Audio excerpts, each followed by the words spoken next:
E c'è il nuovo appello di Papa Francesco alla comunione di intenti nella lotta alla pandemia. Il pontefice appoggia e incoraggia la collaborazione internazionale nella ricerca di nuove terapie di un vaccino. A Santa Marta la preghiera per sacerdoti e medici che hanno sacrificato la loro vita.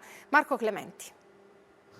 Collaborare in modo trasparente e disinteressato. Dalla biblioteca del Palazzo Apostolico il Papa lancia un appello alla comunità scientifica internazionale. Per trovare vaccini e trattamenti che permettano ad ogni persona contagiata in ogni parte del mondo di ricevere le necessarie cure sanitarie. Francesco appoggia e incoraggia la collaborazione internazionale per dare una risposta alla grave crisi della pandemia. Di fronte al coronavirus, anche l'unità delle religioni annuncia una giornata di preghiera e digiuno. Ricordatevi, 14 maggio, tutti i credenti insieme, credenti di diverse tradizioni, per pregare, digiunare e fare opere di carità. Benedice una piazza ancora chiusa. Oggi la Chiesa celebra la Domenica del Buon Pastore e il pensiero del Papa ancora una volta è per sacerdoti e medici.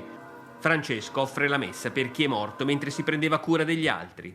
Anche in questa pandemia tanti, più di 100 qui in Italia, sono venuti a mancare.